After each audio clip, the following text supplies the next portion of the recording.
4, 3, 2, 1. And it's live.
This is Leicester Till I Die TV.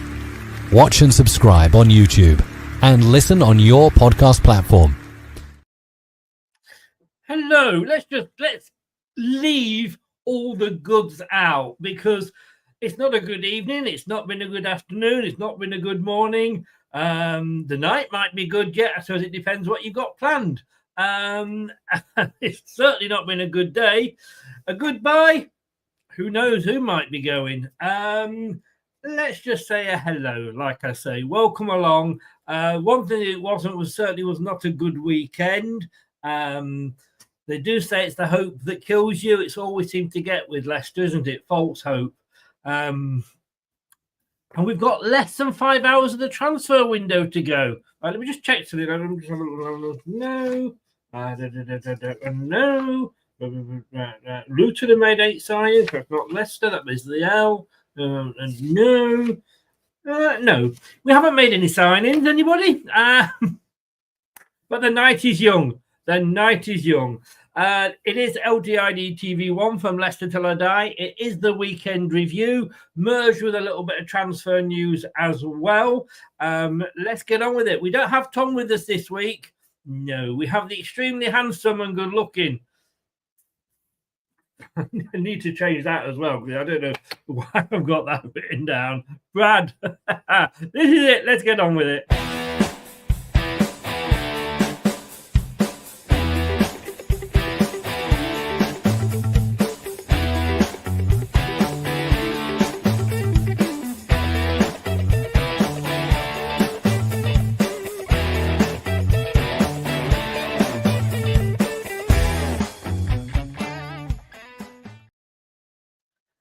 Oh, he's not there. There he is. Brad. Hello. You covered? You are? No. I mean, I must admit, my logo there, I didn't realise. It actually looks a little bit like Game of Thrones. Maybe we could do with having a few people put to the sword.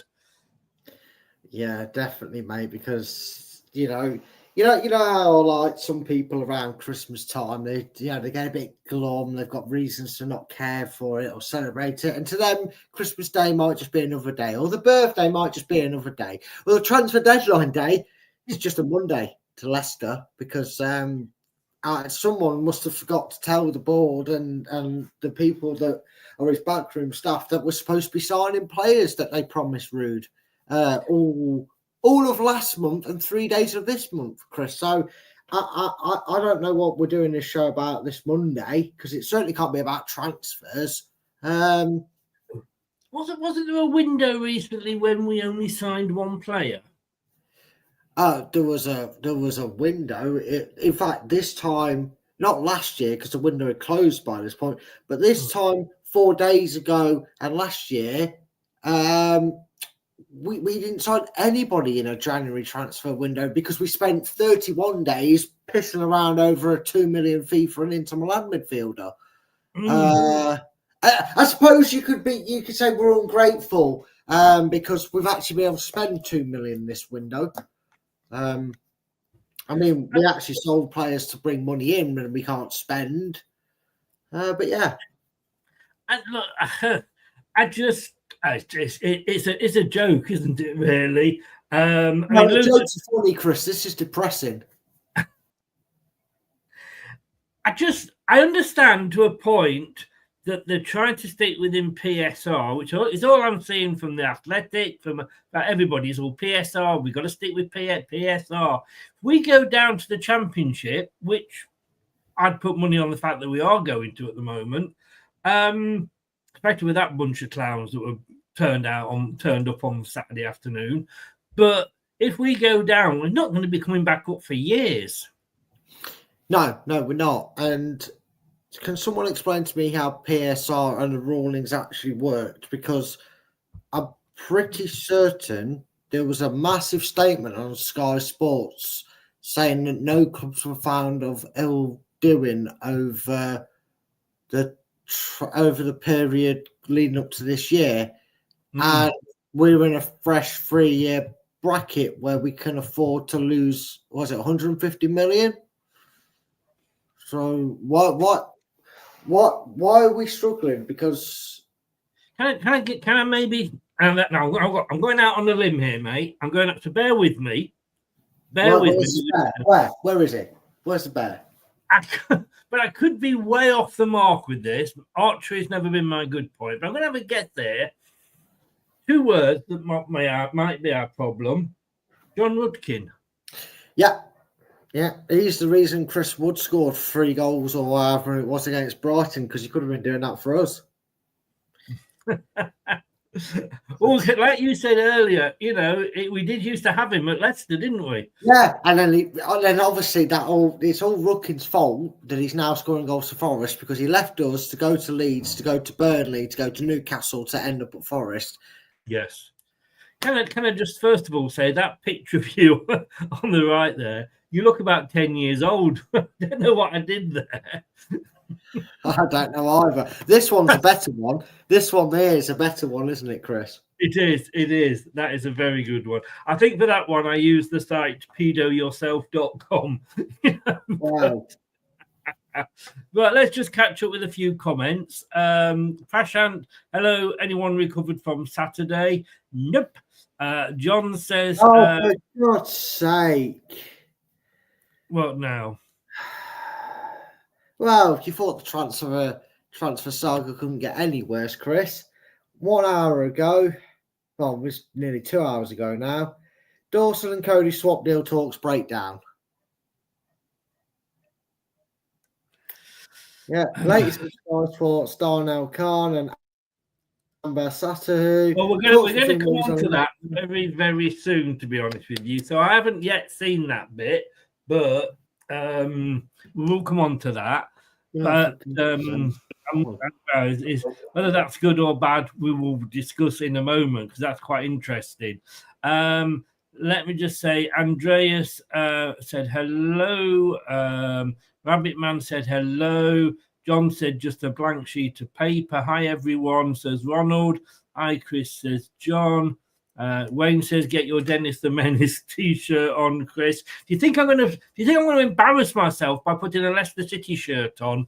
You got another thing coming. No, you really have. Things are not good at the minute. Down the drain, rat quickly down the drain springs to mind. And remember, there's always a tunnel at the end of the light. Oh, Wayne. Well, every cloud doesn't have a silver lining. Do you think Rude might play right back, Brad? Who knows? Who knows, John? Who knows? In this crazy world we call football, the one signing he's got through the door, he might actually choose to play it right back. I mean, I doubt it, because he hasn't managed it so far yet, apart from 5 minutes here and 5 minutes there. But you never know. No. Oh, hang on. There's a different picture come up here. Oh, no, it was him. Yes, it was Craig Dawson. Well, let's get on to that, because normally at this point of the show, we do the nose. We do the news. But we're going to do, obviously, the transfer news at the moment. Is that such a bad thing? Was Craig Dawson any better than Connor Cody? No, he's older, and if our divisional rivals are willing to swindle him away, then I'm not really sure what we was doing.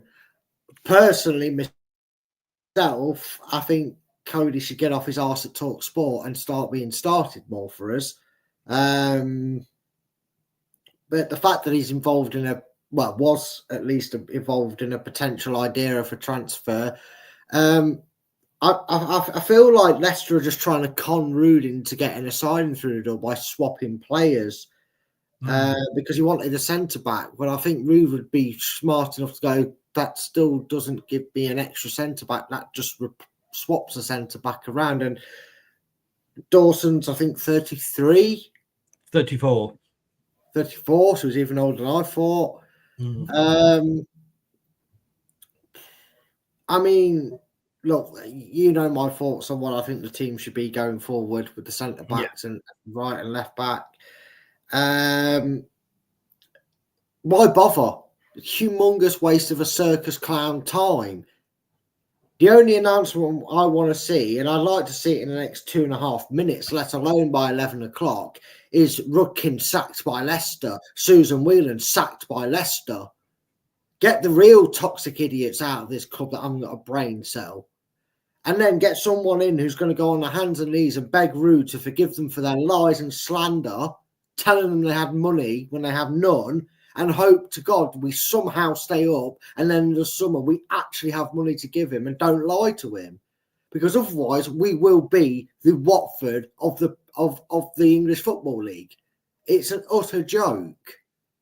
How much cheek rubbing is that man doing to keep his job? For those of you that don't know, look at the last clip that went up, which I hadn't realised that I hadn't actually published, so that has only just recently gone up. But all we'll say is, Brad, Exactly. and I get 100% what you were saying. I don't know if anybody saw the thread that I put up earlier, and there was a picture of Susan Whelan, John Rudkin, and Top, and I said 3 unwise monkeys. That's being disrespectful to unwise monkeys. Well, possibly. I didn't. Monkeys Inc. may actually sue me. But when I saw this come up, I thought, what the hell are we doing? Because Ryan Bennett springs to mind. Yeah, the man who was more like Gordon Bennett. I mean, Exactly. I just don't get it. It's like I said, Chris. It's almost like our supposed expert genius bloody hierarchy think that Ruud van Nistelrooy rubs pennies together instead of having a brain cell, because they obviously think, oh, if we got this deal done, then that's 2 of the 5 signings he wanted. Like, no, you're swapping a 31, 32-year centre-back for a 34-year-old.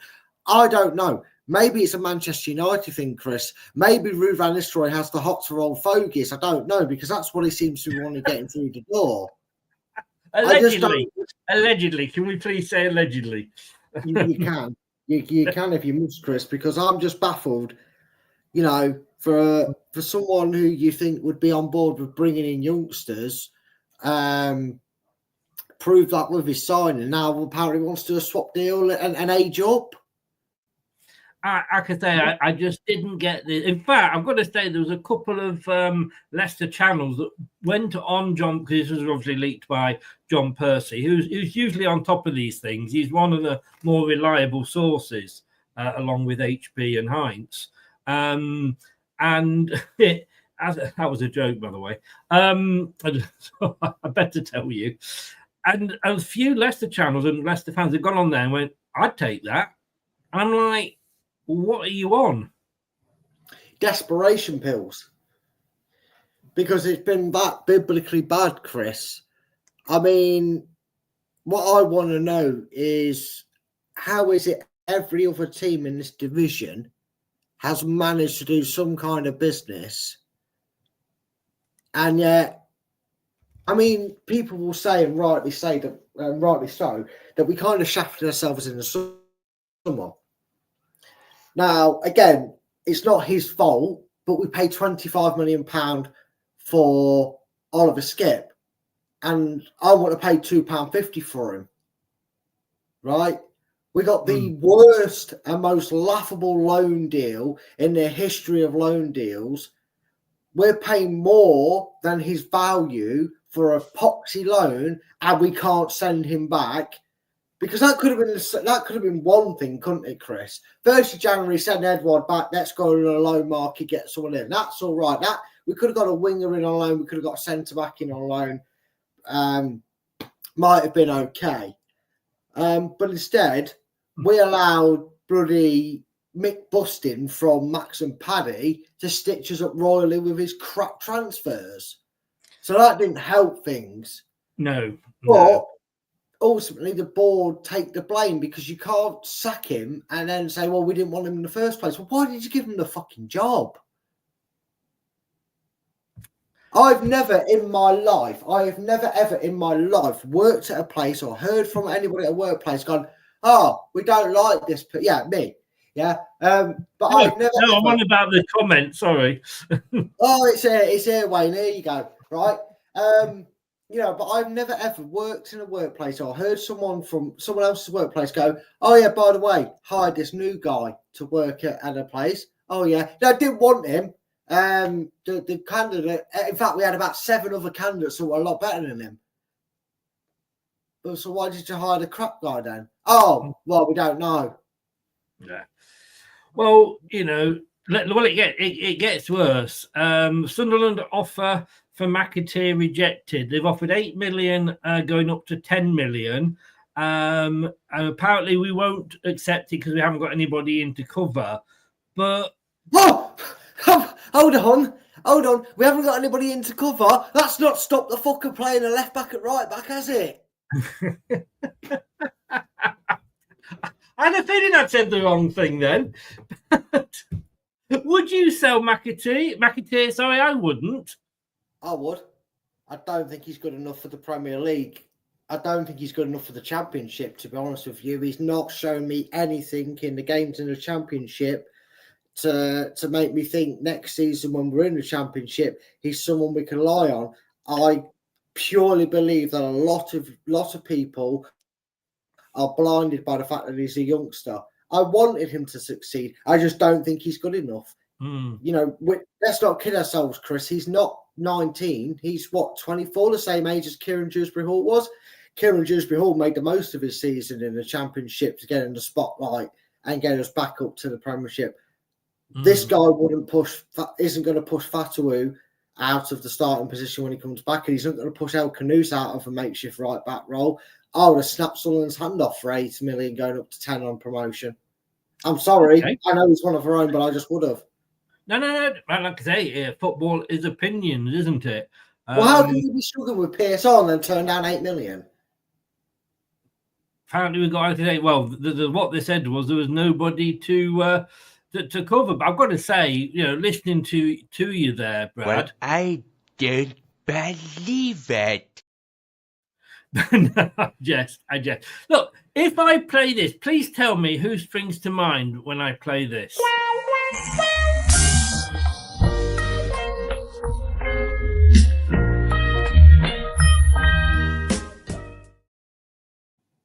Me and Samari?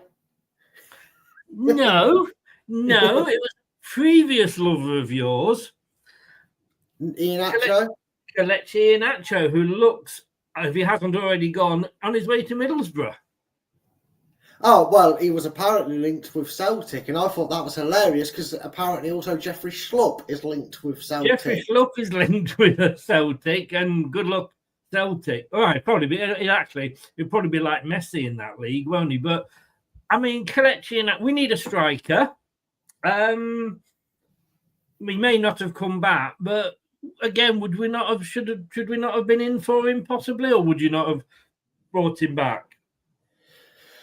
He had his chance in the Championship. If he'd have shined in the Championship, we should have done hell and leather to re-sign him. But for me, his time came, his time passed, and whilst you could excuse certain things with, with not playing and giving the limelight to Vardy, It's just for me. It's a no-go. I love him, but it's a no-starter. If I'd have been sat here at the end of the season raging that we didn't sort something out to keep him after a really good championship season, then yeah, definitely 100%. But he also did have enough chances to really take the game and take the role by the scruff of his neck, and he didn't take it. And the fact that it's a championship mid-table side, I believe Middlesbrough are. Apologies, Middlesbrough, if you're playoffs or higher. I don't think you are the only ones that are really coming in for him. Why let Alves go out on loan? I mean, I think that should have been done at the start of the season, and then maybe we could have recalled him in this window.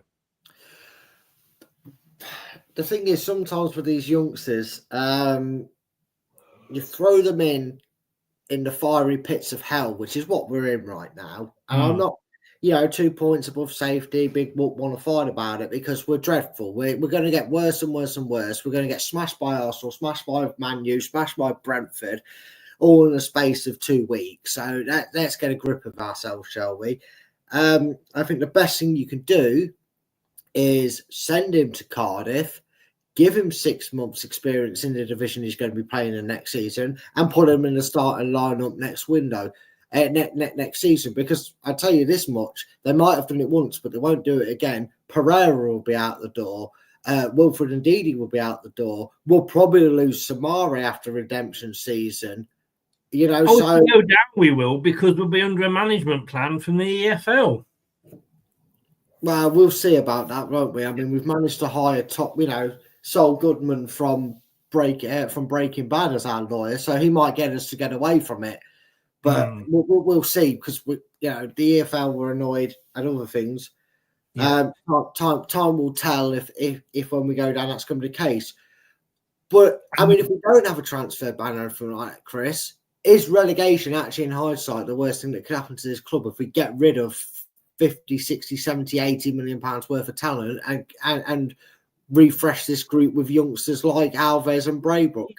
Maybe not for you, but for me in my mid-60s, which I will be in a couple of months' time, it's I may never see my team back in the top flight again. But like you say, we don't know. We don't know. 5 million turned down for Thomas.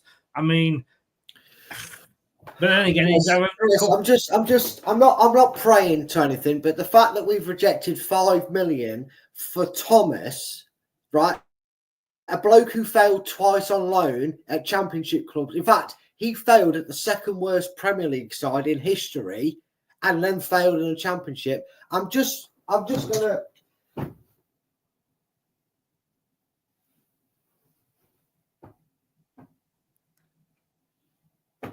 come back, Brad.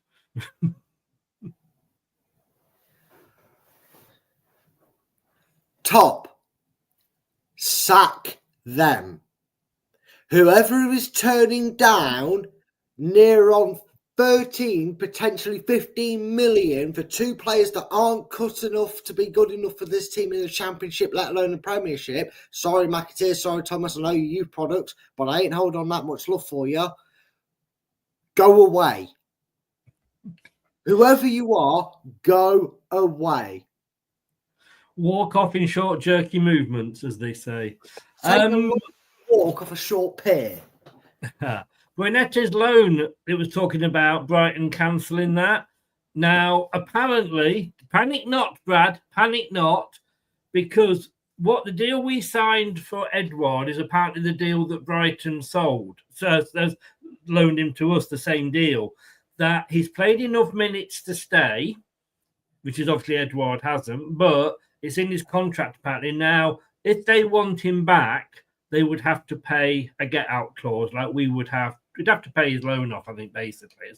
Same as we have with Edouard. So I don't think he's going anywhere, but I can see Brighton turning around and go, hang on, he's your best fucking player, and you're not playing him at the moment. But again, that if that is the case, then, Chris, it doesn't matter. We could now not play him for the rest of the season, because that would not surprise me with this absolute arse backwards club right now. It really wouldn't surprise me if they just stopped playing one of our best players for the rest of the season. Brighton are just as silly as us. for making that deal. They should have had a clause, because let's say that they have to pay us a loan fee or whatever it is it totals up to. That's got to be pushing more than what Edward is, I'd imagine, for his fee, for how much they rate him. So I'd imagine they bent us over a barrel, laughed all the way to the bank, and when they realised in January that people were willing to pay maybe 60, 70 million pounds for him, they went, actually, we think he's worth that, but we're not going to get that because we're going to have to pay Leicester in excess of 15, 20 million for him to get him back off his loan. So please don't do the stupid and not play him. Please, Rude, forgive him. Kiss and make up, do whatever you need to, take him out for pizza or whatever. But just at least, if that is the case, we're not going to get rid of our best loanee. No, we're not. Lazio winger Laum Chikanoa, hope we don't sign because I can't say it, been linked with us. Apparently PSV maybe have which would be a bit ironic being Rude's former club, but they've got the upper hand. But apparently another club that could really usurp us have joined the race, Burnley. If you're this guy, if you're Laum, and probably murdering his name here, I mean, Burnley are a better prospect than we are at the moment, aren't they? Every club in this country is doing better than us and is a better prospect than us. I don't know why we're bothering, Chris. We ain't signing anybody. This board's a joke. This transfer window's a joke. We've had enough linked players with us. We've had so many links. We could build a bracelet with it, Chris. Boom, boom.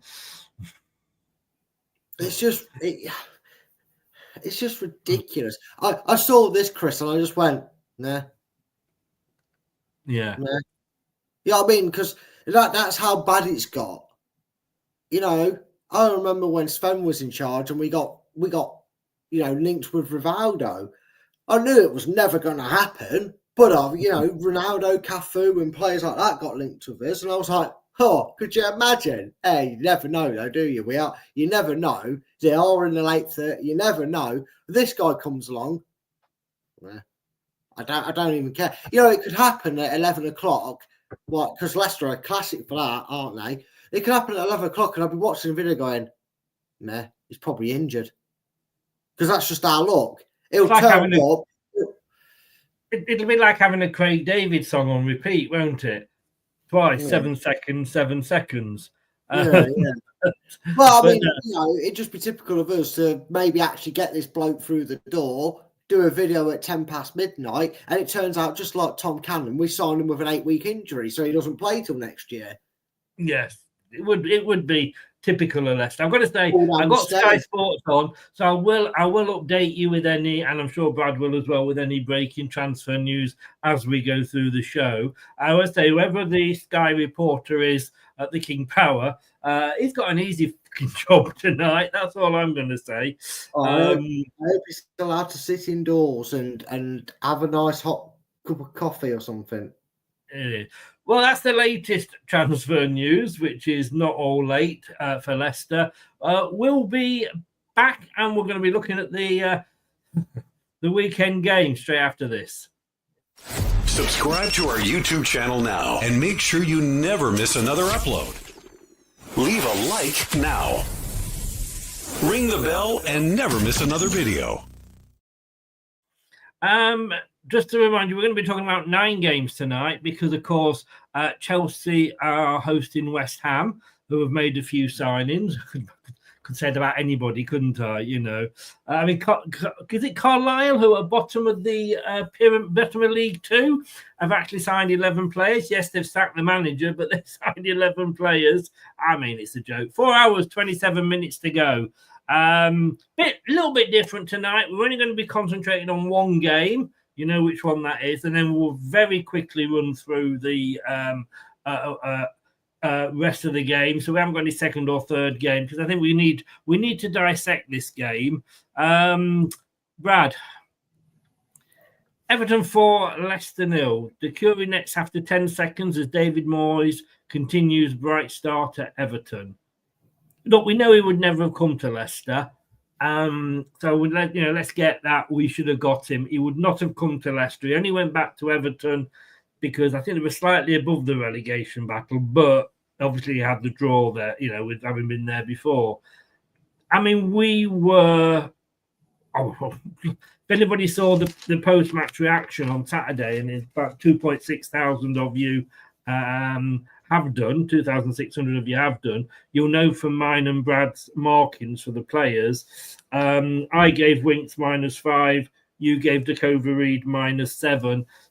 Says what sort of performance it was. One thing I'll say from this, how shit must Tottenham be? Yeah, really bad, because everybody beats Tottenham. Tottenham really do get battered everywhere they go. The most baffling thing from that is, Chris, is we should have just picked up that performance, picked up how we played that game, took it onto the coach and dropped it off at Goodison Park. And for whatever reason, Ruud van Nistelrooy went, I know what we'll do. We'll get rid of the defensive low block that's been doing us okay, and some hit and miss performances, granted, but we've looked good in games with it. And I'm going to put a aging 6'8" sloth and ask him to play a high line with Wout Faes, who's about as dependable as an untrained dog off the lead. He might come back to you and get back to you, but he might also run off and go and wheel a car door. You never know what you're getting with him sometimes, you know what I mean? And it baffles me. It baffles me the whole way they played that game. And honestly, I would have seen more defensive movement from a table football. But Faes and Vestergaard, the back two, weren't they the back two against Spurs as well, though? Yeah, but they played a low defensive block. So what that meant is Ruud van Nistelrooy turned around to his centre-back parents and went, don't move. Stay there. You two help out. The midfield two help out. And then you stay there while the rest go forward. And I don't know how it happened, Chris. Maybe it's because we actually we told defenders to stay where defenders should be. But we only conceded one goal, Chris. 90 minutes. We conceded one in 10 seconds. We conceded two in 6 minutes. Yeah. And they were, Chris, if you'd have gone out, right, and got absolutely bladdered and come home with a kebab in one hand and an half-drank can of beer in another and stuck on Match of the Day, you'd have probably sat there going, why the hell do they keep showing the first goal so much? Not realising that actually we conceded 3 goals exactly the same. It was that was more embarrassing than 2023 5-3 defeat to Fulham.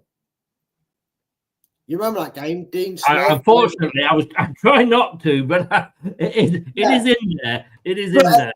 Do you know why I say that, Chris? Because that game was the biggest shambles of the Dean Smith era. But at least the players, even if Fulham did walk off the pitch, at least the players actually put in enough effort to muster 2 goals, make the scoreline a little bit more respectable. Because as we know, Chris, that season, okay, we did our job against West Ham, but Bournemouth couldn't beat Everton. But that could have come down to goal difference that season. We had the edge because we managed to muster a couple of goals. Talk about the manager's situation again on repeat. Stick on old video one, because all Ruud's done since he's come in is absolutely destroy our goal difference. We're not just 1-2 points off safety. We're effectively 3 with our goal difference. We're lucky Ipswich take batterings everywhere they go recently. I mean, look, I've got Ruud there as a clown. I think that's been insulting to clowns at the moment, isn't it? And look, I know I'd rather have a clown in charge. You might get more sense. I mean, it'd make the team coaching fun, wouldn't it? But yeah, I'm not. Look, we all wanted Steve Cooper to go, and hindsight's a wonderful thing. But looking back, we had a plus goal. Well, we didn't have a plus goal difference, but we had the best goal difference of the bottom 5 when Cooper was here. We were actually winning and getting more points when Cooper was here. So, I mean, would we be this bad under Cooper? I'm going to ask it, and I'm not saying that Cooper shouldn't have gone, but at least with Cooper, the opposition didn't exactly know what he was doing. I think we'd have more points. I don't think we would have capitulated as bad as we did against Brentford. I think we would have put in a hell of a lot better performance against Everton. I feel like we could have got a draw out of Villa with him in charge. I think we'd have taken harsher batterings at Liverpool and Man City. That's even insulting to Coco, mate. I think games that we have lost, we might have lost worse. I think he would have had more of a brain cell to have put Stolarczyk in goal over Ward for the Wolves game and that game and the 3 games that Ward was in charge for. Maybe not. Maybe I'm being too generous there. But had he had the brain cells to know Stolarczyk or someone else was their better number 2 option, I don't think we lose to Wolves at home. So I think would we be above Everton and Tottenham under Cooper? No. I don't think so. Would we have at least 20 to 23 points? Yeah. I think we would have still had 3 to 6 more points than we've got right now. I honestly think that, Chris. And what's concerning is this club so backwards is normally you take a chance on an inexperienced manager, right? You take the chance on a manager who's an ex-professional footballer, got a lot of knowledge of the game and has plied a little bit of trade into the footballing world, like Rude has under PSV and that. Normally you do that mistake at the start of the season, and if it doesn't pay off, you bring in a Cooper to save your season. Leicester did it in reverse. Yeah. They brought the saviour in before the horrendousness that is Rude right now.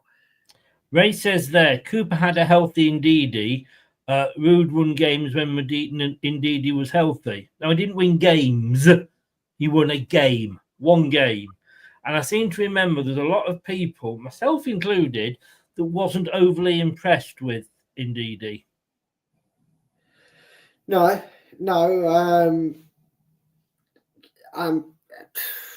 He's been hot and cold all season as well. The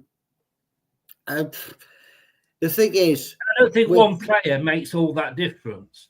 No, first of all, one player doesn't make that difference. And second of all, there is a lot worse in that pecking order, and that's frightening to say in terms of who makes mistakes and who costs us games and gives balls away than Ndidi. But Ndidi has also been the maker of our downfall in conceding goals and costing us points.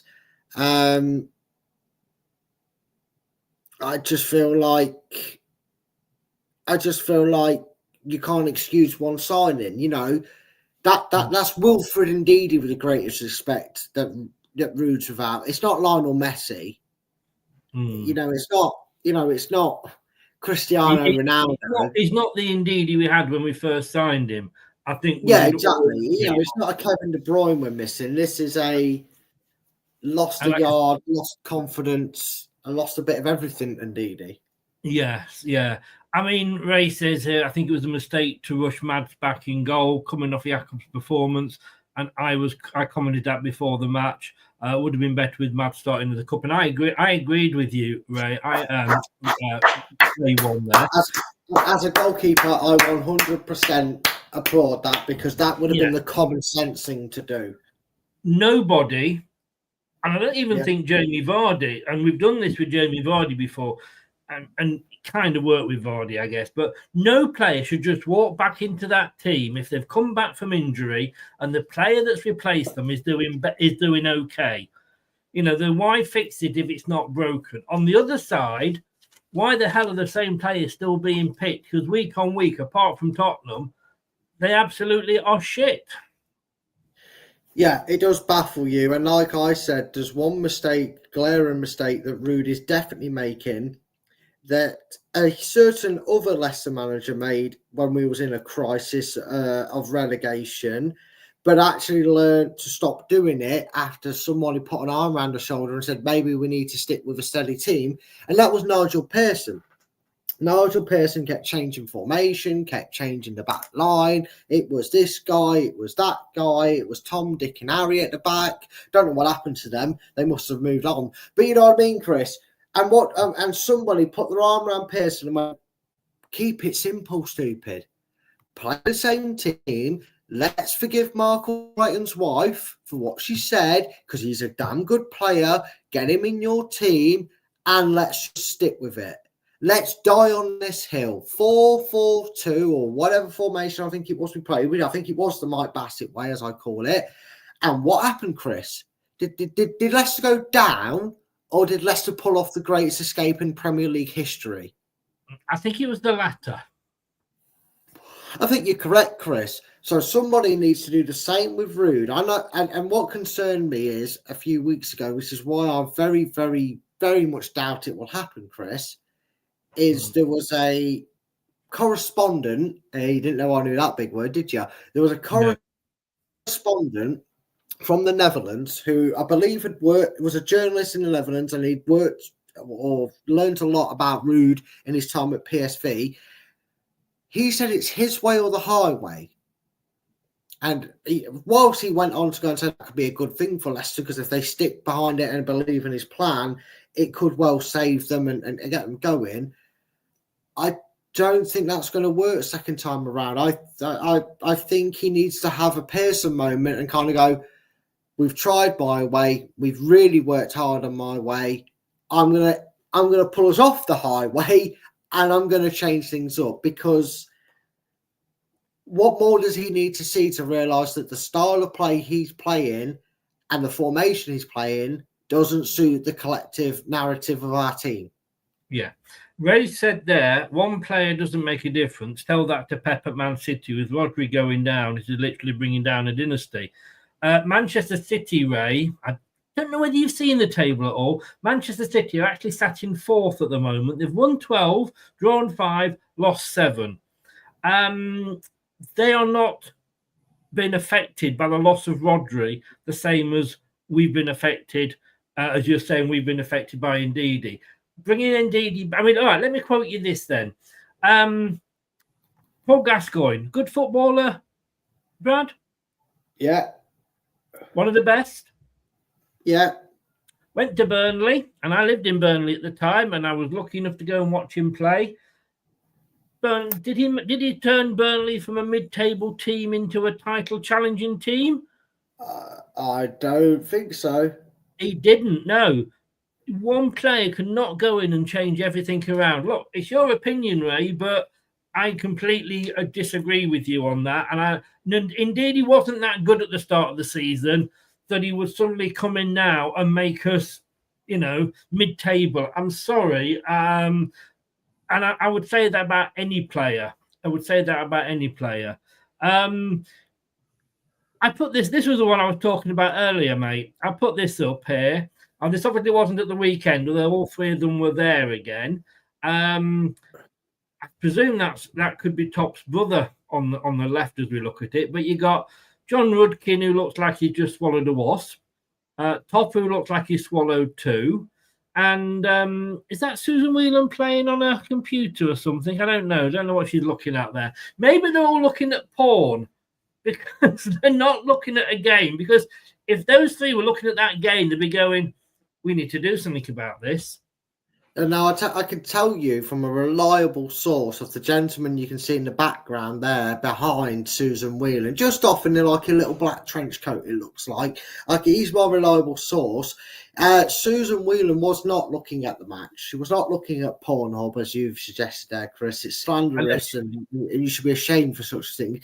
She was actually on her online banking app going, how the hell am I still getting paid for this shit show job I'm doing? That's what she was doing. That's what she was doing, Chris. Checking her wages had still gone in. Yeah, making sure she hadn't been cut off. It honestly, you lot in the comments as well. I know I think James is in there, and there's an Ipswich fan in there. Yeah, at least you've got them out of the way, mate. Jesus Christ. At least you can go back to getting points on the board and leaving us back in 19th soon when you start getting your form back together, which you will. And fair play to you. I hope you stay up because we're shell and deserve to go down. But you lot in the comments really need to be more angry at how bad, how woeful this club is currently being ran. Look, and how them two really need more blame. 10 seconds into the game, we are 1-0 down. Their goalkeeper got an assist. Look, I know James is an Everton fan and is welcome. He's a friend of the channel. He's actually a mod, so I'm not having to go at any. We've got a Forest fan in, we've got an Ipswich fan in. They're all welcome. And I don't want to say I don't want James thinking, oh, here we go, another club that, it's all their fault that they lost. It's done the fact that we played well. You did play well. You scored 4 goals. That I don't think that would have been the score if Sean Dyche had still been there. So I'll give you credit for that. But we were absolutely awful, and to concede a goal after 10 seconds. Look, do you remember how we laughed at Southampton last season when we scored a goal Jamie Vardy scored a goal within a minute? Yeah. I was there, and I tell you what, I hardly I didn't stand. It was an away game, so I didn't actually stand, sit down. But I couldn't believe it how quick we went. And just to make it even more embarrassing, there we go. Well done, Rude. You've got us another record. We're now one of the top 5 conceding quickest goals in Premier League history. You clown. That's magic, isn't it, Chris? That is magic. I tell you what, go back to the original picture, Chris, you put up. I bet that is the happiest Decore's looked at shooting his load in 10.5 seconds.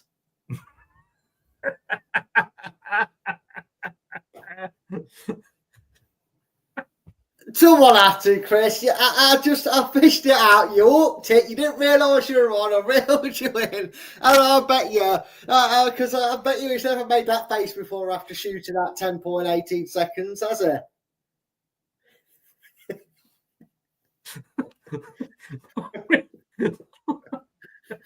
Here we go. I've got it, ladies and gentlemen. He didn't see it coming. Can I just say, we have not lasted as long as one of Decore's fucks. That's what you're saying, isn't it? His wife lasts longer than we do. Do you know what I mean? Oh, I mean, Jesus. Oh, and Beto hasn't. This is only his second game of the season or his second start, one of those, and he scores 2. But look, sod you.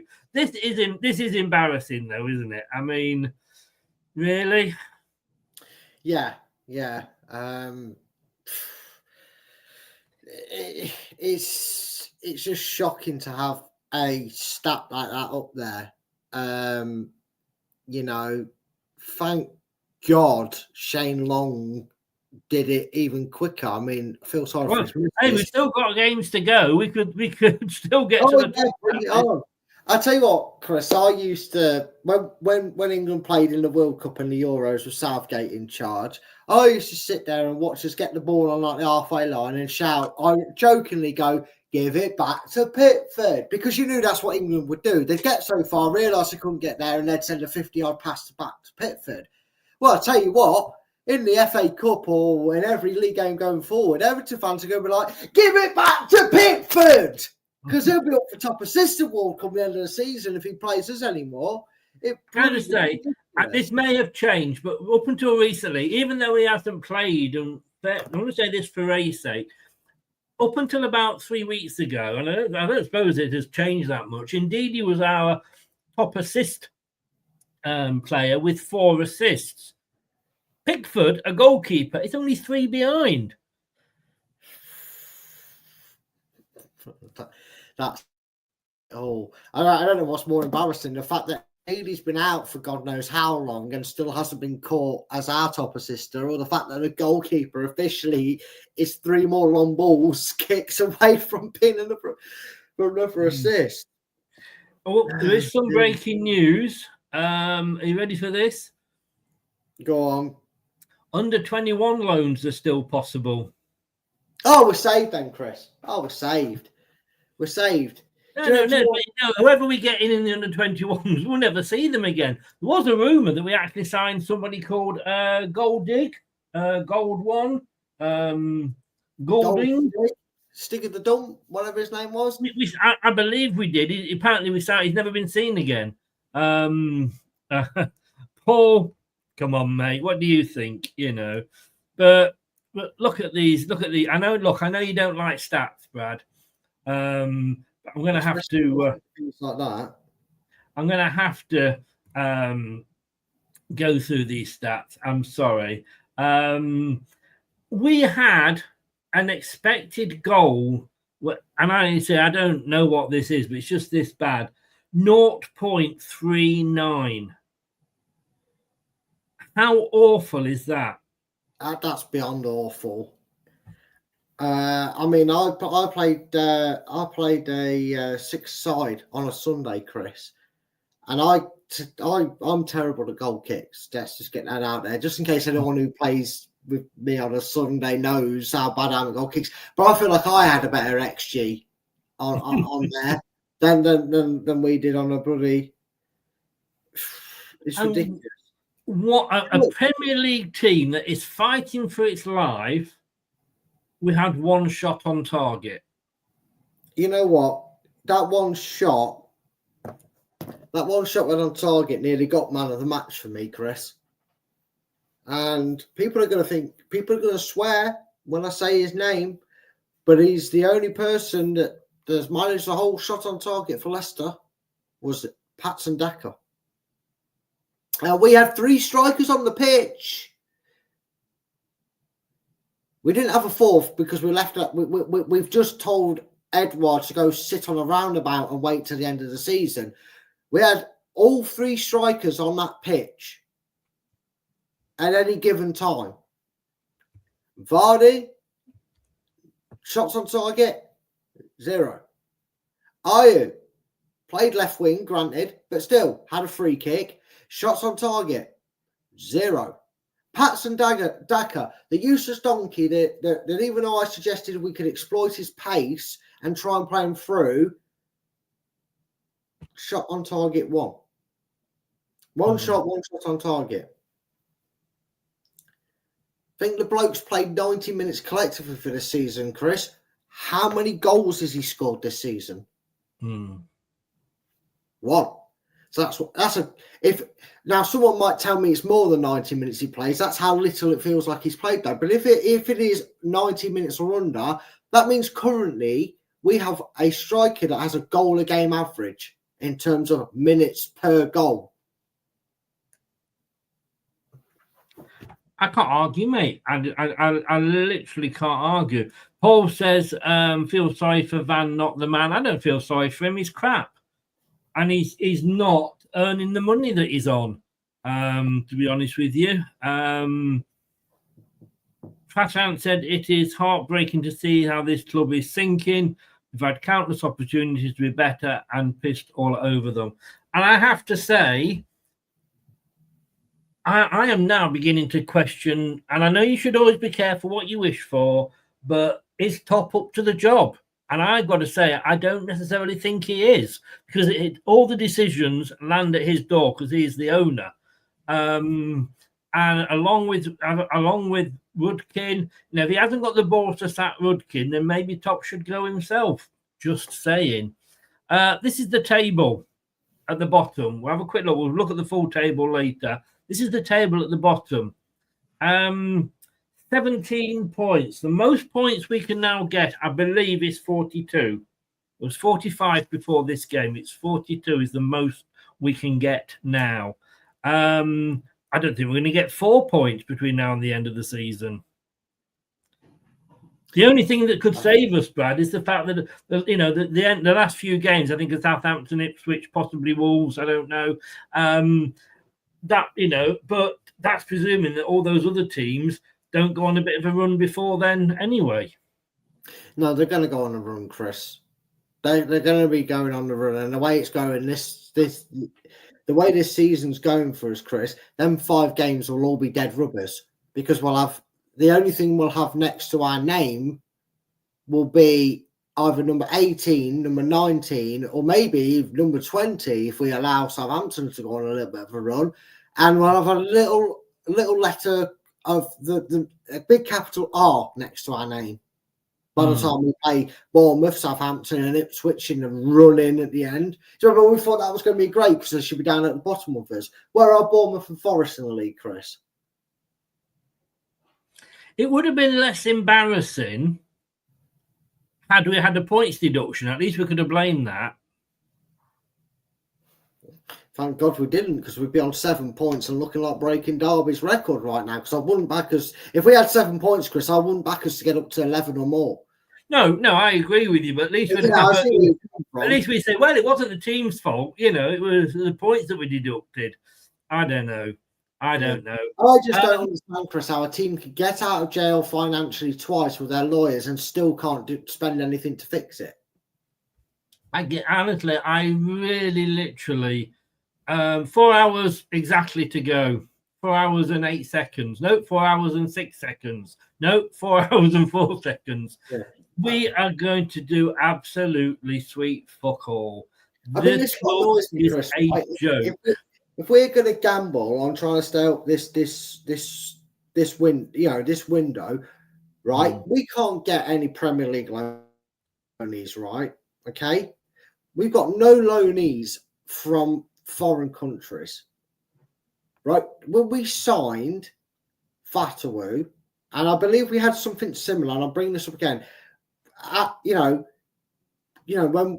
we signed Atgun on loan, they were both with obligations to buy, which meant we were obligated to buy them if certain conditions were met in their contract.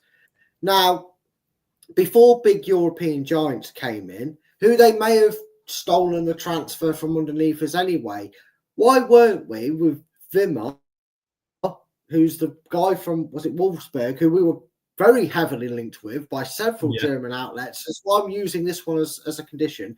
They wanted 20 million.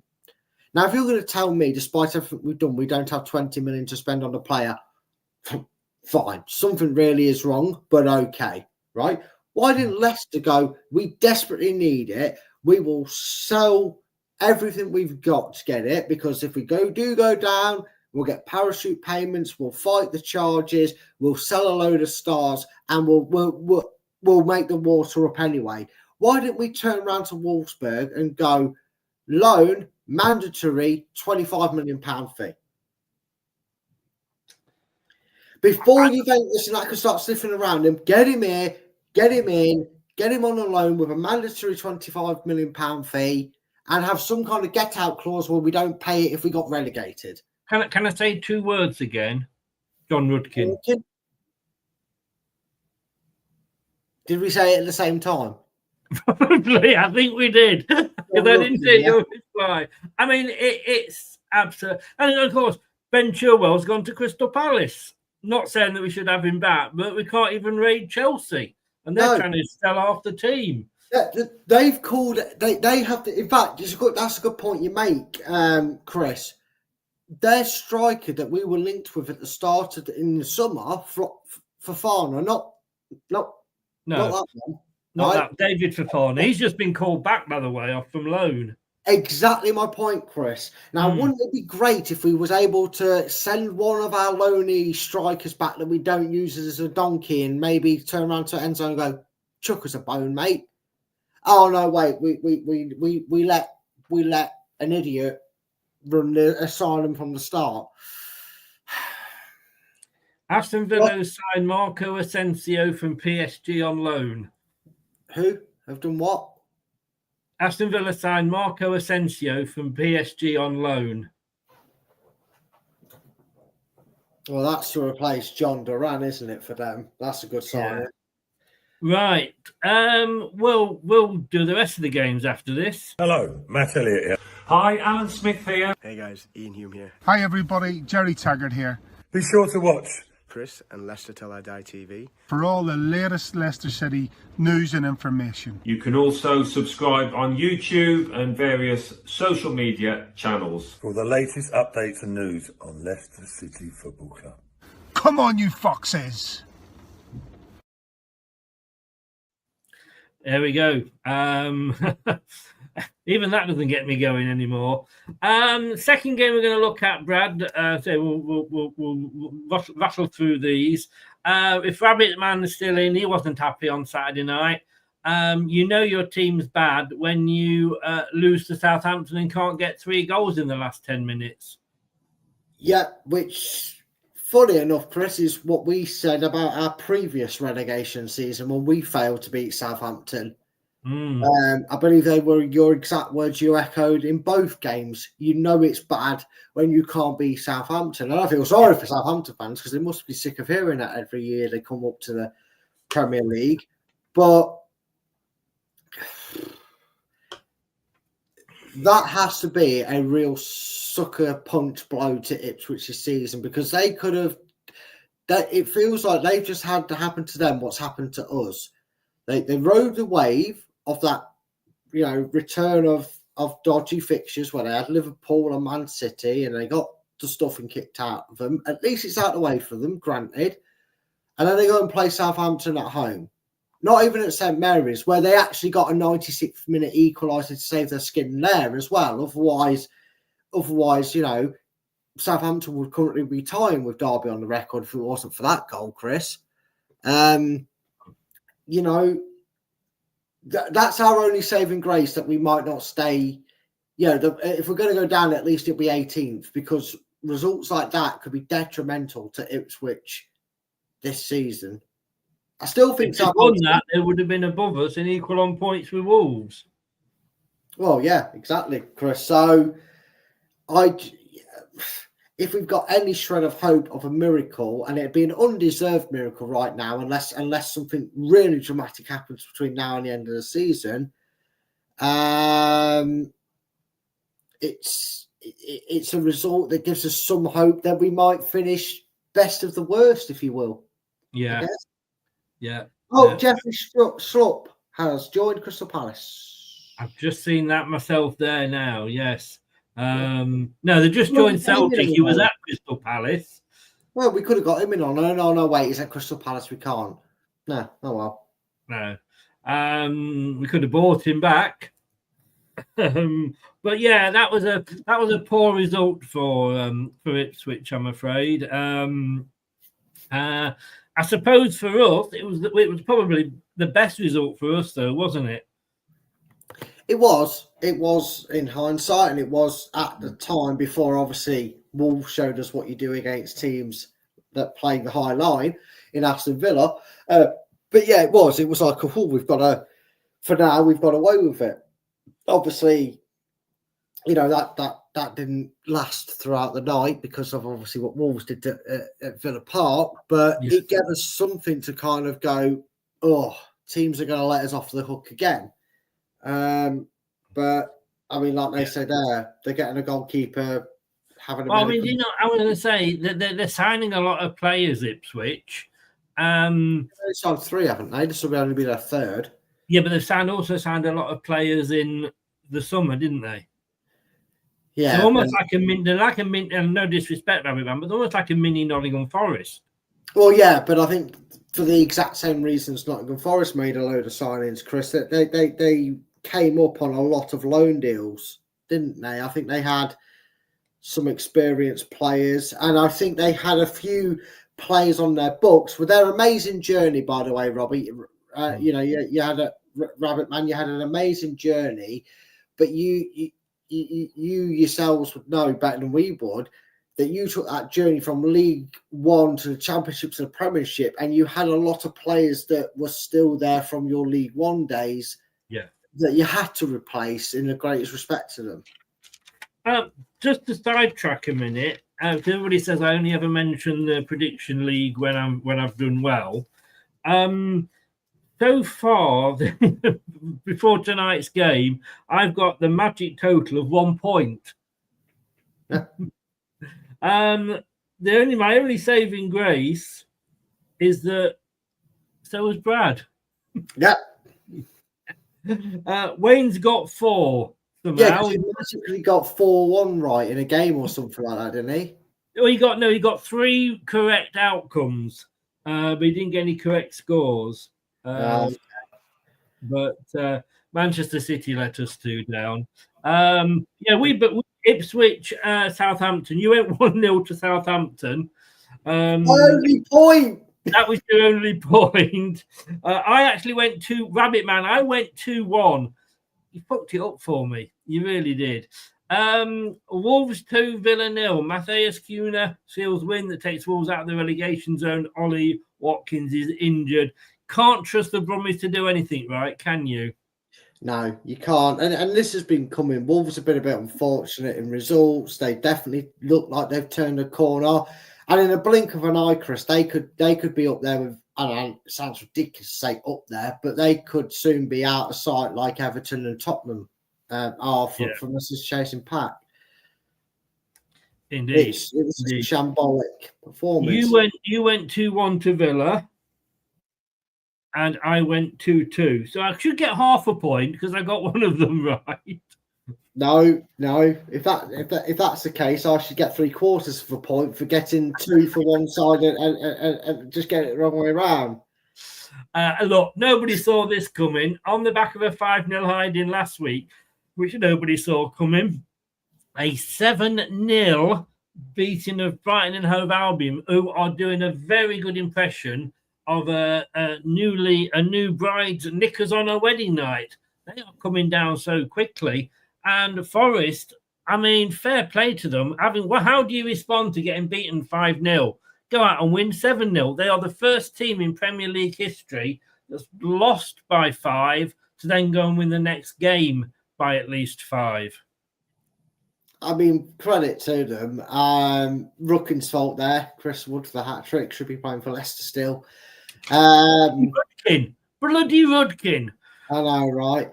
But on a serious note, considering how Forest's season is going how it's going for them this season, I'm not really bothered that they're winning games because they deserve it. They're doing well. The only bit of solace I take in this is my ex is a Brighton fan, so this was hilarious for me. Of course, yes, of course. No, I hope you messaged her. No, I wouldn't waste my 3 minutes, mate. Oh, well, that's fair enough. Fair enough. I've got to say, look, anybody that has a go at me for saying that I would like to see Nottingham Forest. Well, I don't think they'll win it, but I'd like to see Nottingham Forest in, doing well and getting into the Champions League. I do, because if Nottingham Forest do it, it means one of the so-called Big Six haven't done it. And look, a lot of Nottingham Forest fans were pleased for us when we won it. And look, yes, we're rivals, but well done, Forest. That's all I can say. Having a good season and proving everybody else wrong, me included, under Nuno. And I never saw this coming either, because when I stopped watching it, it was 2-1 to Arsenal. 5-1. Wow. I mean, you're bad even when Kai Havertz scores. Manchester City, whoa. Well, they're not going to win the title again, are they? No, they weren't winning that before this game, but the fact that they've done that is absolutely hilarious. How's staying humble going for you, Haaland? Yes. Because you know what? He was wrongly sent off. Rightly, his card was overturned, and Lewis Skelly writ himself into the history books with his celebration, Chris, because he did the Haaland celebration, didn't he? And you know what? Fair play to you, because Haaland was an absolute dick when they got that draw against them at the Man City ground, when they scraped 2-2 against 10-man Arsenal, and he kind of deserves it. Enjoy your humble pie, Haaland. I hope it's making you sick. How's that 10-year contract going for you? James says there, yes, I did actually see this on Sky earlier. Did you see the news of a pub in Nottingham offered free beer every time a goal goes in? The landlady came down, I think they were 2-1 up, or 2-0 up for us. And she thought, well, that's not bad. Every time her husband walked through the door and he didn't know anything about it. Yes, City could be. That would be even funnier, wouldn't it? With you and your 115. I think Melina, friend of the channel, Arsenal fan, she actually put this up as Arsenal 5 cheats 1. which I thought was very, very apt. Manchester United losing to Crystal Palace. Crystal Palace pulling well clear now of the relegation zone. I think they are out of the battle. I don't think I can say the same about Manchester United, though.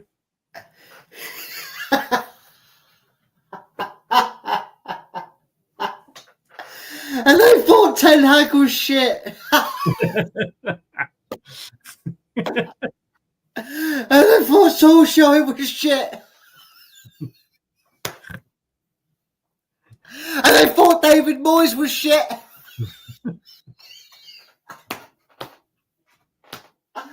And they thought they could do a Wolves and buy someone from Portugal. Oh, this is the best day ever in my life, Chris. Just reminded me how shit, man, you are. Oh, I don't even feel bad about being bottom 3 and 17 points because I'd rather be struggling on the route than I think.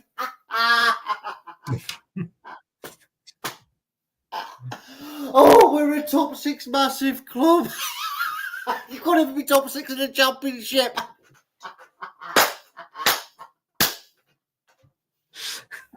Oh, we're going to sack Mourinho because second place isn't good enough. Oh, you crack me up. Because if it wasn't for the fact that the likes of Southampton, Ipswich, and Leicester were holding you up, you'd be packing your bags for Derby County away next. I think I've got to do this. You deal with this game. I'm going to have a lie down. And all I'm going to do is play this.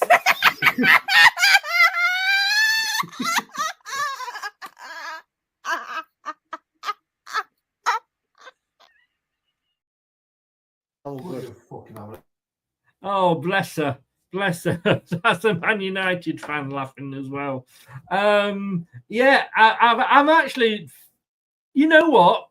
Worse things have happened and stranger things have happened. We could actually beat them on Friday. Oh, he has gone. Don't kid me that much, Chris. We ain't beating them on Friday. They'll still knock us out the cup, but it's hilarious to laugh at someone else, isn't it? It is. Sorry, Man United fans. No, I'm not. Oh, no. I think it's the fact that they are just, we got called entitled, but I think, and I've always said it's because they had such a long degree of success, Man United, that half the fans weren't born and remember when they weren't any good. And that's what it's funny. Don't be surprised if United are right down there next season. Overall, as a club, they're in complete shambles. Derby is a bit of a stretch, Brad. Let's do it one more time, and then we'll move on to the next game.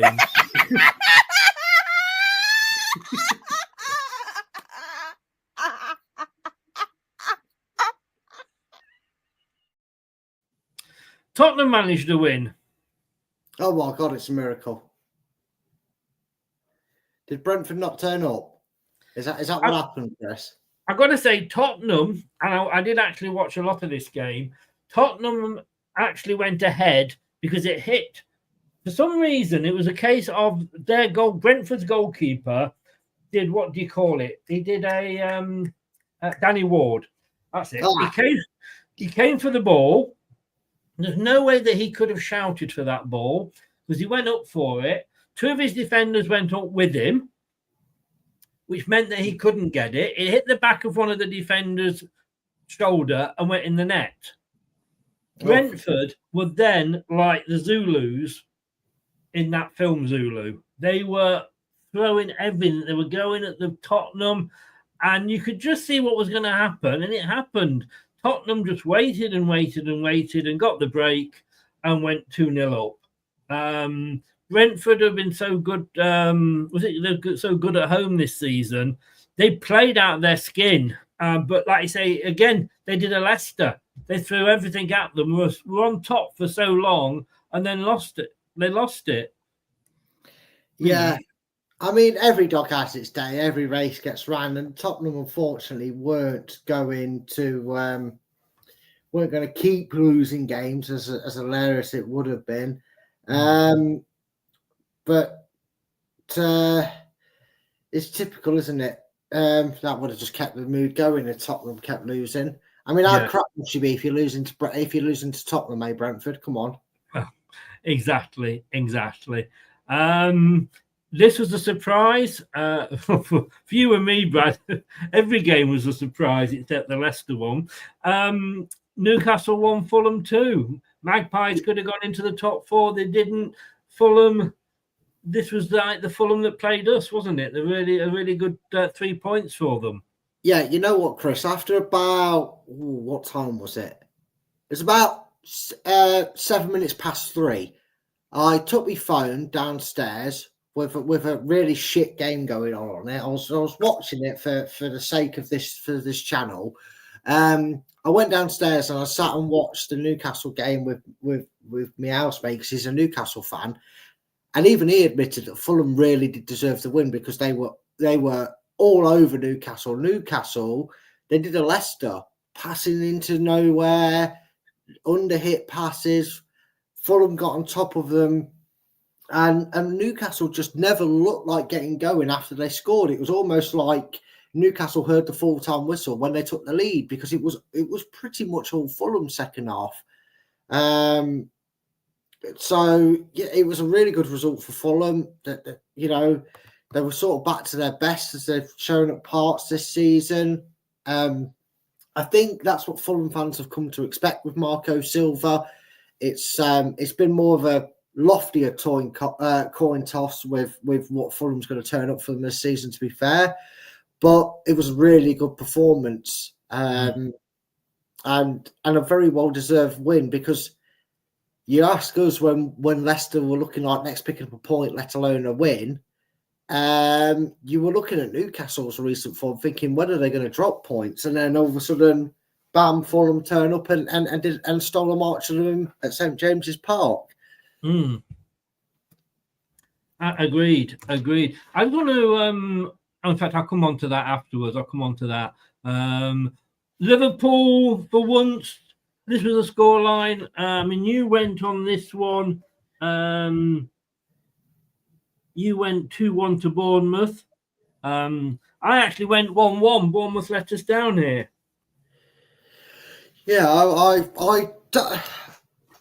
I'm doing that bad in the predictions league. Then I thought, why not go for random results that other people seem to go and get right magically. Some 3 points I've had to give to people has been utterly sickling predicting stupid results and they've magically worked out for them. And then I thought, well, 5-0 Bournemouth last week, beat Arsenal at home as well. But they beat Chelsea as well, or drew with them. And I thought, you know what? They're in good form. I'm probably not going to get any points here, but I'd rather, if they're going to draw, then, I'd be like, well, I wasn't so totally stupid to go for it. But yeah, Liverpool did turn up. And look, this Liverpool team's won the league. Let's not kid ourselves. Because Arsenal and Chelsea have both shown too much this season that they are completely fractured beyond repair to catch Liverpool. And not just catching them though, Chris. Liverpool aren't going to drop enough points to be caught either. So for me, this is the sort of game where if Arsenal that had any chance, they needed them to slip up and they just didn't. So credit to Liverpool, they played well. This result doesn't affect Bournemouth's season in any entirety. I still think they'll get some form of European football come May. But yeah, I mean, I didn't watch the game for obvious reasons. I wasn't interested in it, and I think we were playing at the same time. That point. Yeah. I didn't watch because I wasn't interested in it. That's honest. Yeah, but I don't feel like, from what I can gather, this wasn't like a rout by Liverpool. This certainly wasn't no 9-0 from last time they met, or last season when it happened. This certainly wasn't a 9-0 performance. Hang on, Brad. Brad, hang on. I think I'm going to have to do this.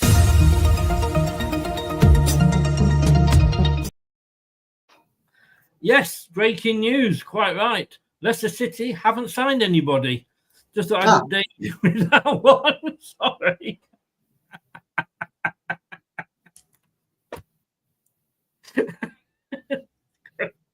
Couldn't resist. Forgive me, Brad. Forgive me.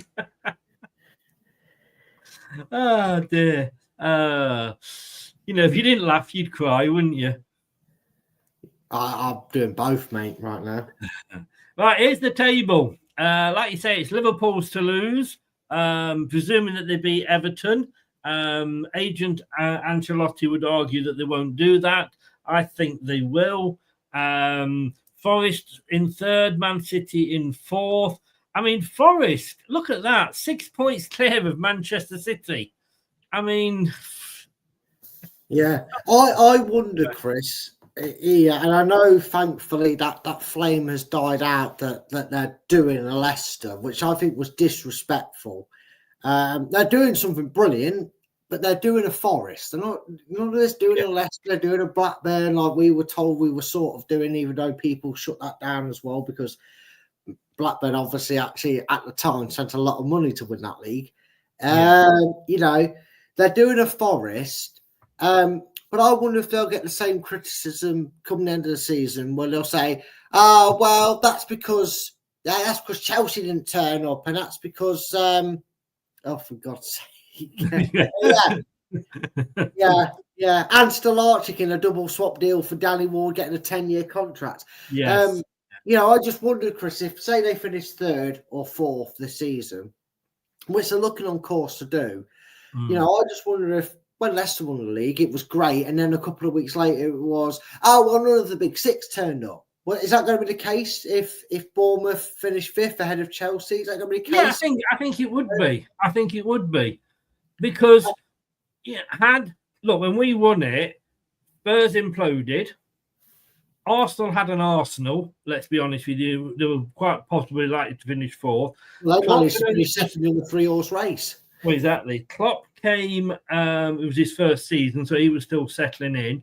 Manchester City, they announced they were sacking Pellegrini with 2/3 of the season gone, so their players gave up. And then Chelsea were having one of their seasons when they were mid-table. So we needed all of that to help us win. And if you look here, Forest are third, because Chelsea are only down in sixth, Manchester City are only down in fourth. Where are Man United and where are Tottenham? Now, I'm not saying they don't deserve to be there. Yes, they do. But you have to accept the fact that those sort of things add to the fact of why they are doing well. Look, if Manchester United were a half-decent team, if Tottenham Hotspur were a half-decent team, they would be up there, and probably Forest and Bournemouth wouldn't be there. We accept that, but they're not taking anything away from them. But I've got a job for you now, Brad. Oh God, you don't get any extra money. Yeah. We do this. Well, there you go. Then you won't be disappointed, will you? No, I won't. There we go. The good, the bad, and Tom's weekly awards. Basically, what we do every week, the good, the bad, and the ugly, or too good, too bad on Match of the Day. We have the same, but they are called Tom's Awards. And there's the good and the bad. And can I just say, if you're wondering what he's holding there, it is the staff. It's not anything else. He wishes. I think he wishes. So first of all, we're going to go for Tom's top trump of the week. So this is 3 good things that he has nominated to go for the Trump Award. So the 3 are, and you can choose the one out of these. It has to be one of these, unfortunately. After losing 5-0 the week before, Forest going and playing and winning 7-0. Southampton away from home giving them maybe some faint hope, but beating Ipswich 2-1 just to keep it interesting, or Arsenal 5, Manchester City 1. Free scoring Arsenal, what? Even Havertz scoring, what? So it's Forest, Southampton, and Arsenal. Who gets the top trump this week? I think Arsenal scoring 5 is quite impressive, but I don't think it's top trump worthy. Southampton, Ipswich. Again, earlier in the season, they could have beaten them if they didn't switch off at the 96th minute. You'd like to think Southampton were eventually going to win one game for themselves this season. So it's got to go to Forest. You get humbled and smashed to pieces against Bournemouth, and then you go and you don't just beat, you don't just dominate and beat Brighton like 2-3-0. You go and smash 7 past them.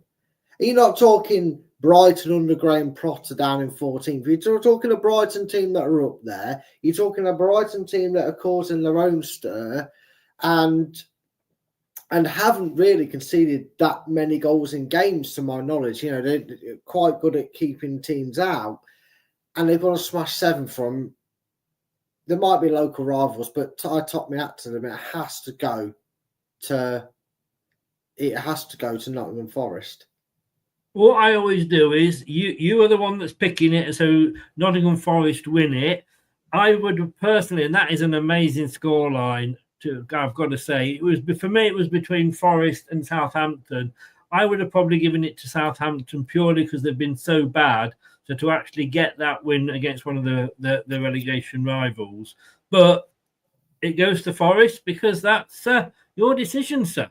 So they win the top trump award. Who's going to get Tom's terrible Leicester. trophy? If it's anything worse, I'm not having it. If he's not up there, I'm overruling him. It's Leicester. Well, let me read these to you. Brighton losing 7-0. Manchester United losing 2-0. Surely by now, under Amarin, they should be winning this sort of a game at home. Or Leicester losing 4-0. Leicester.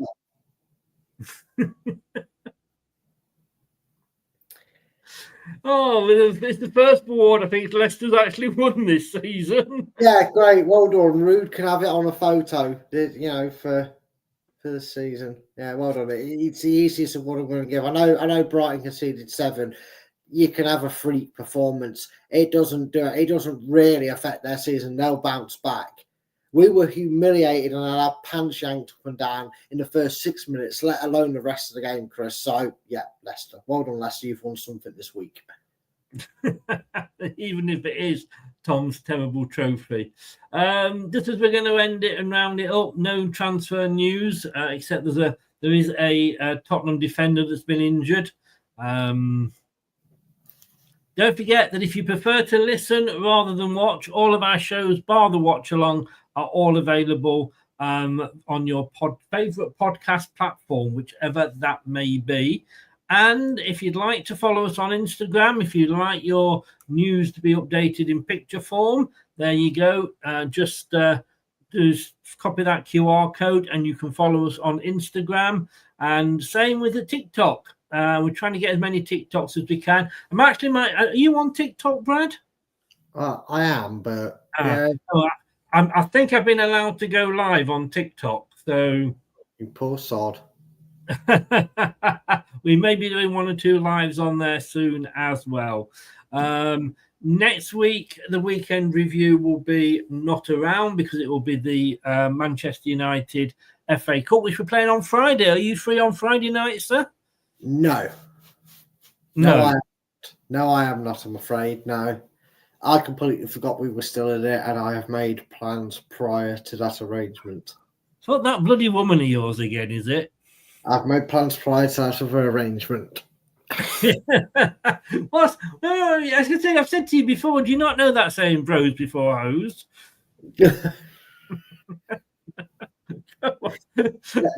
Yeah, mind you, having said that, you've probably got more chance of scoring than Leicester have. So good luck, mate. That's probably true, mate. Jesse, if you're watching, I am sorry. He's not, Jess. He's not. Please apologise to her. Oh my God, I can't believe I said that. I can, and that's the sad thing. Yes. That hole's getting bigger. Right, see you then until next week. Brad, have a good week, sir. On that note, take care, and thanks for coming on and filling in for Tom. And we will speak soon, no doubt. Yeah, no doubt, mate. I'll see you guys later. Take care. Thanks very much, mate. All the best. Take care, mate. Bye. Cheers. Thanks very much. I apologize, Jesse, if you're watching. I am so sorry. I had a Brad moment, where you basically you don't think about what you're saying, you just come out and say it. Have a good night on Friday. Is it? Because it's Valentine's the next week, isn't it? I meant to ask Brad. I know Brad's gone. The week after that, I'm actually away on holiday. I'm going to the Canaries, so I might be able to send a few tweets from there. Canaries, send a few tweets. No. So it will be sorted out for the watch along. It's Arsenal. We're going to get stuff. Maybe it's a good job. It would be better if we don't do anything at all. Thanks to everybody who's been in. Thanks to the mods for being in. Thanks to everybody that's joined in the chat. Really do appreciate it. If you haven't subscribed yet, please subscribe. Click that like. Can't tell you, they both really, really, really do help support the channel. Take care. We'll be back tomorrow night. 2 men from the pub talking balls. God help us. Good night. Thanks for watching. These videos are tremendous. You better like them too, or I'll be back.